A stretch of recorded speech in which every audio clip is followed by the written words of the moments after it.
the many things I learned at university, here is one of the most important. Vending machines are heavier than they look. I was a member of the Arts Undergraduate Society at the University of British Columbia from 1998 to 2004, which is a long time to do an undergrad, but it was really fun. We had a full-time office. We represented all the art students at the time. There was about 10,000 of them, so it's a big campus. Wow. We had weekly parties, social gatherings. We had social meetings, networking opportunities. We had weekly of those.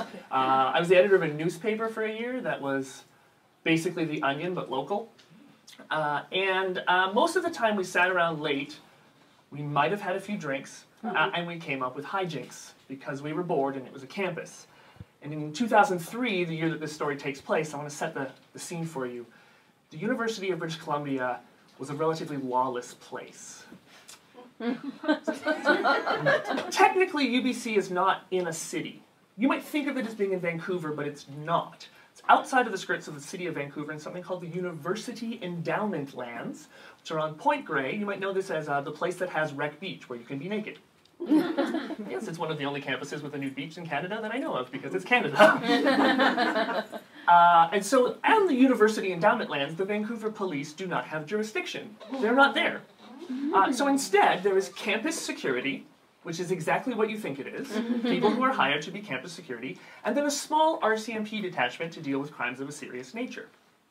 Which meant, if you were not involved in crimes of a serious nature, you could get away with a lot of shit.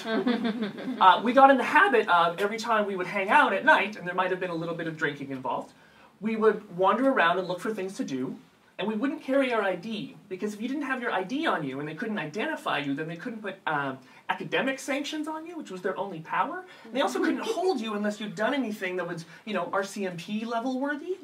So it was a lot of fun. So part one, the big score. A massive Coke machine. Picture it. Beautiful. Branded. But not plugged in. Sitting in the basement of a theater in a storage room. This travesty happened because some representative from Coca-Cola decided we should probably have a vending machine in the campus theater. But they didn't really get a permission to put it in the lobby. So while they were securing permission to put it in the lobby and where the best place to put it for audience flow and everything like that, they just put it in the basement to store it so it was on site. So there it sat, where my good friend Mike, who was my roommate of 4 years, worked every night on his theater undergrad in design. So he would be there from 6 at night till 6 the next morning, with this Coke machine sitting there, unplugged and beautiful, with the keys in the front of it. I ask you, if you came upon a beautiful red convertible, its keys sitting nicely inside it, and night after night it was there, wouldn't you be tempted? Especially in a lawless place in which you knew, if you weren't doing anything too bad, you'd probably get away with it. We had an inside man.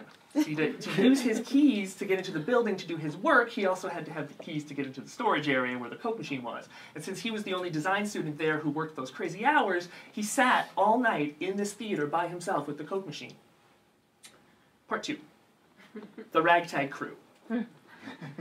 Mike, that's my roommate. The ringleader, the schemer, the planner, the man obsessed with the big score, sitting there plotting how to get this thing. Frenchie. Yep. Former engineer, then he switched to arts to be on our side, which means he had a whole bunch of engineer skills and friends. I mean, keep in mind, this is UBC engineers. These are the guys who hung a Volkswagen Beetle frame on top of the bridge, right? They hang it in public places. They put it on tops of buildings. That's the thing that they do. He was an engineer. He had skills. He was part French, so he was cool. His name was Frenchie. Karen. The only female of this particular crew. Now, oftentimes she was the ringleader. She was the one with the crazy ideas. I remember quoting her often saying, "We should do that, but naked."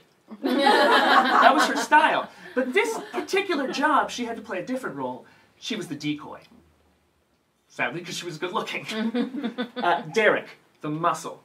6'3", 210 pounds, nicest, softest man ever. He's a huge teddy bear. When he laughs, like, rainbows fly out of his belly. And then when he drinks and he laughs, they're really big rainbows that fly out of his belly. But he's like a tank. If you're gonna move a vending machine, you need some muscle. which left me. So as the only one with even a vague little bit of Asian heritage, I had to be the acrobat. I already had a reputation for climbing up to second-story windows and slipping through office doors to get into buildings so we could unlock them from the inside to hang up posters to advertise for our stuff. Once we snuck into the science newspaper's office to steal their entire 12,000 print run, to hide it for a week and then put it out ourselves with little edits on the front of the thing. It was like taped on. It was really fun. To do that, I had to slip through a window, and I still have this tiny little scar right here where the lock cut me as I slipped in. Part 3, the plan. We're going to go at night. Karen was going to pretend to be a drunk girl in case the security guys came by, so that would buy us maybe an extra minute. So we sat up. We figured it all out. We think we can get the vending machine on a dolly, which we have. It's a theater, and then we're going to roll it to the back door. We can't use the loading docks, it's too big and loud, so we're going to use the back staircase. Not a full staircase, just like a three-stair cement staircase, so we can probably get that done. Put it on top of that, roll it up the stairs on top of the other dolly. Then we have to cross Main Mall. Main Mall UBC is a pedestrian walkway with a front and a back and a big circle like this, so maybe, I don't know, 10 times the length of the bookstore. We get it across to there, then we get to use the handy-dandy handicap ramp up into our office, where we can slip it just through the door. We check the clearance, and get it into our office in a back corner we already staked out because it had power, and then we would have our own vending machine. Part 4, the stakeout. A week before, we figured they had a weekly schedule, so it had to be exactly a week before. We stayed up late. We might have had a little bit to drink. And we walked out every 12 minutes and checked to see where campus security was. They had these little cars. They weren't called Segways. I think they have Segways now, which is awesome. If you go there, there's all these campus security. It's super intimidating. But then they had these little cars. And so every, I think it was 14 minutes, they'd kind of do their driving tour. They'd stop. They'd walk around the parts they couldn't drive to. They'd get back in. They'd go. Everyone knows if you're a security guy, you should not have a predictable schedule. But they did. Part 5, the heist. We stayed up late. Originally, there were 9 members of this team. By the time 1 o'clock hit, we had whittled it down. 2 people had passed out. 2 people had gone home to write papers that were due the next day. The rest of us may have had a little bit to drink. We started our clocks when we saw the campus security drive by. We ducked across. I think I did a barrel roll. I had a role to fulfill. I had to do a barrel roll. We crossed Main Mall. We got into the back of the theater. Mike's shaking hand opened the door. Don't know why it was shaking. He went there every night to do his work. But it's stakes. Opens the door, gets in. We find the vending machine. And by the way, just so you think that we're not petty criminals, a year earlier, Mike had said to us, there's this vending machine that taunts us. Taunts all of us by sitting there and being in disuse. He pretended for a while that it was a political choice. It wasn't. He just wanted a vending machine because it was cool. So he said, in a year's time, mark this date on your calendars. If that vending machine is still there, we're getting it. So we go in that night, opens the door, and there it is at the end of the storage area, just like he said. None of the rest of us had ever seen it. It had been a myth. We got the dolly. We go down to the end. We pick up the vending machine. It won't lift. Because it's like, they're heavy. They're really heavy. This thing's empty. It's got no liquid in it. Super heavy. Finally, with 5 of us, we pick it up and get it on the dolly. We roll the dolly through the storage area and get to the stairs. We're screwed. We realize we can't get it up 3 little concrete stairs. There's just not enough effort for us to pick it up. So we tip it over. Nicely. And then we drag it up the concrete stairs. It's already on its side. We pick it up on its side, put it on the dolly. The problem is it's taken so long to figure out the stairs, and we're climbing all over each other, we've only got 4 minutes left to cross the entire Main Mall. So we do. I get on the side, because I know if I'm on the back, I'm probably going to have it fall on top of me. And we're all pushing it, and we're running. And I don't know if you've ever run down a university campus with a giant vending machine on a dolly, but it's a really awkward angle. So we're all running like this. I think I had my hand on my ear because I had a role to play. And we're running all along, and it starts to turn on us, and it starts to go down. And the UBC campus is on cliffs that overlook a beach. It's beautiful and dangerous sometimes. And we might have had a little bit to drink. Luckily, Derek was on that side, because if that had been my side, we would have, added a Coke machine to the Pacific Ocean. So Derek just leaned in on it. We saw like the first aggression ever in his face. And he pushed it back, and we spun it around the other way, and we got it up the ramp as we saw the headlights coming from down the way. But we got our door closed, shut off the lights, and stuff like this. And campus security never checks our building because it's mostly locked, so we were fine. That was the escape, part 6. So we're sitting there. We know we have the keys. We think we've got 12 minutes to look at the score before they come by. So we flick on the lights, and we're like, oh my god, we have an empty vending machine. We have our own vending machine. We can put whatever we want in it, right? We opened it up. Inside, there's adjustable holders, so you can put bottles, or cans, or snacks in it. Really, you can put anything you want in it because it adjusts. And we're like, well, how are we going to figure out how to set the prices? We don't want to set corporate prices. This was like for the people. We are Robin Hoods. If only there was a, hey, what's that? The instructions on how to program the vending machine were on the bottom of the vending machine.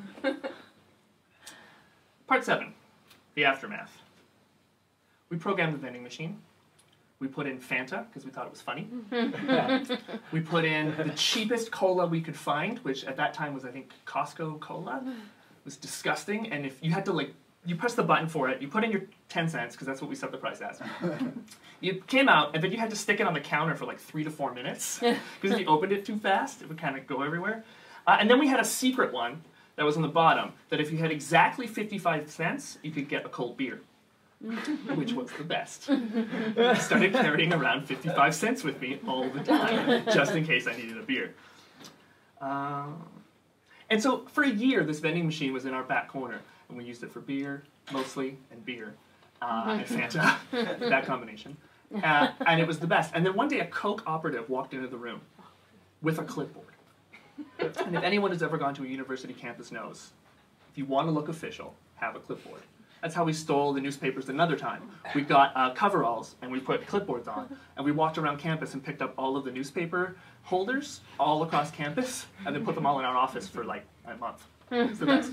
No one asks you if you have a clipboard. This guy with a clipboard comes in, and he goes, "Is that your vending machine?" And we say, "No, it's a vending machine. Why would we have a vending machine?" He says, "So it's probably this vending machine that we've been missing." We're like, "Oh, probably. You should take a look. We've been using it because they left the keys and the instruction in it when they loaded it in here." And you could tell he was so mad. He was like, this is this missing vending machine that my boss has been giving me a hard time about for months at this point, or a year now. We said, yeah, you should take that back. It's pretty irresponsible of you to lose the vending machine. So he took it away, and that was the end of the era that we called Scratch, because when we finally installed it, on the left side, where he had pushed it up the concrete staircase, all of the plastic had been peeled and curled away in this beautiful curly pew on the side. It was gorgeous. In heist movies, at the end, you realize a couple things. That the rakish leader of the group is probably going to walk away if he can, but he's got that twinkle in his eye. You know he's probably going to do it again. And the rest of the team quietly takes their, beer from the vending machine and sits happily and says, "We did this. This is a thing we did. I'm proud of it." But you also kind of know that they're all just waiting for the guy with the twinkle to come up with another plan. So for the rest of my life, whenever I feel like I want to be a little bit dangerous, I'm holding up my beer. Whenever I feel like I'm being too safe or I have to take a risk, I call my friend Mike and I ask him what he would do. He always has this sort of irreverent way of looking at the world, like, is it going to get you in a lot of trouble or just a little bit of trouble? Is it fun dangerous or dangerous dangerous? And if it's fun dangerous, he always says, you should do that. That's why I went on a blind date, which was awesome. It's why I encourage my students that I work with to take big risks.